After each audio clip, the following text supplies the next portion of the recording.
Pistol whipping or buffaloing is the act of using a handgun as a blunt weapon, wielding it as if it were a club or baton. Such a practice dates to the time of muzzle loaders, which were brandished in such fashion in close quarters combat once the weapon's single projectile had been expended. The term buffaloing is documented as being used in the Wild West of the 19th century.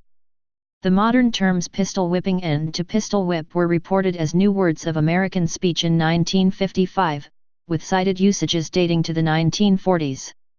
Method.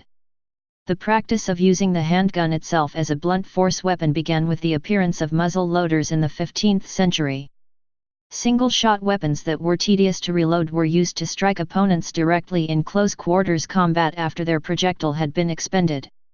It was entirely up to circumstance whether the user had time or chose to reverse the gun in their hand and strike a blow with its handle or merely swung the heavy weapon as a club or baton holding it normally. There are arguments as to the efficacy of either approach. Author Paul Wellman notes that clubbing an opponent with the butt of a gun held by its barrel, as seen in some westerns, is problematic. First, the danger of an unintentional discharge could fatally wound the clubber. Second, many handguns, specifically early revolvers of the black powder cap and ball era, were relatively fragile around their cylinders relative to solid single-shot weapons. Finally, rotating a gun so that it can be held by its barrel takes extra time, potentially crucial in a conflict. To avoid the risk of damage or potential delay, pistol whipping may be done with the gun held in an ordinary manner, hitting the target with an overhand strike from either the barrel or the flank of the gun above the trigger. It was a fairly common way to incapacitate a man in Western frontier days, assisted by the heavy weight of the handguns of the era, known as buffaloing, with the verb form being to buffalo. This form of pistol whipping with an 1870s-style revolver was tested on the Spike TV television show Deadliest Warrior.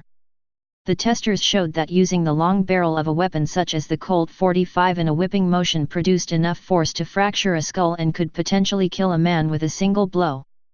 Forensics. Pistol whipping may leave unusual lacerations on the body of the injured due to various protruding details of the pistol. When blows are struck using the butt of the weapon rather than its barrel or flank, semicircular or triangular lacerations on the skin may be produced. The magazine well at the bottom of an automatic pistol and its surrounding base produce rectangular lacerations on the skin. These lacerations can vary in depth and severity, but whipped fractures are common. Please subscribe and thanks for watching.